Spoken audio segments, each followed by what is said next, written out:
mostly the butterfly guard is being played from down here, okay? Even before that. Whenever we get to this position, knowing how to forward shift and bring them out. Brief review of that, you're gonna need to know these things. I need to bring my knees forward. I'm lifting him with my legs onto my body and pushing him out along the floor parallel to the floor. Really, most of the attacks within the butterfly guard are starting from here. You saw some exceptions in other classes where I can attack upper body. If I have real high grips, I can start still sweep.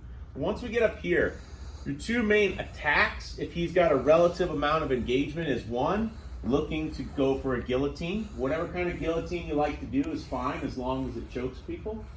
Okay? If it doesn't, probably your guillotine needs work. We looked at things like front naked chokes and things like that. It's all fine, okay?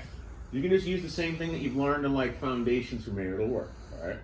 Now, one of the main dilemmas once I can get my arms around his neck is like if he hand fights me, I have the ability to hook sweep him, okay? And that's a lot of what I'm looking to do is between those two things. So when I'm here, I'm either looking to kind of get control of arms, look to hook sweep him, or trying to catch him. Like a lot of times when he tries to stop a hook sweep, he tends to put his weight back. Yeah. And he tends to have the possibility of getting his head wrapped up, all right? Those are kind of the main things we were looking at. A third option is don't let me sweep you, don't let me guillotine you, okay? And I'm pretty sure I know exactly what will happen, okay? Yeah, it's pretty predictable for me. Start coming up, okay? I start getting out of these positions, right? Like, if I can, what I will do is I'm starting to come up, and it's just basically like it's a technical stand-up of sorts, all right? So I start to kind of drive in. He doesn't want to be swept. He's all back, right? There's no way I'm getting that head down. A lot of times what you want to look for is, you see how my leg's coming out, and trying to get him back down here to like a front headlock. So between those three, you've got a lot of cool things that you can do inside the butterfly guard. That's actually a pretty strong game. As far as the sweeps go, there's going to be a lot of different hand fights that take you to that sweep, okay? But they're all fundamentally have only really one goal.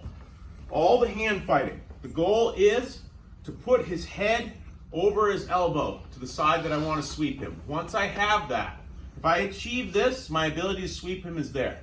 There's so many different grips that will achieve that goal. They may not look like they're achieving that goal. I might have an overhook here, and I have an underhook here. Well, you don't have any control of his head. Yes, I do. I'm starting to move his head over his elbow, okay? If you kind of understand it that way, you've got a lot of good sweeps that you can do from here. Now, we looked at fancier stuff where, like, if you start to go to your toes, start to stand up, yeah. From here, of course, I have cool sweeps like that and stuff like that, but those aren't your main weapons inside the butterfly guard, okay? Your main weapons are hook sweep, fundamentally to the side, guillotine when the head comes down, and then if neither of those feel like they could work at all, you probably just want to get up. Get to your knees, get higher than him. That means he's not holding you down at all, okay? So if you can just work those three, you'll have a pretty good butterfly guard.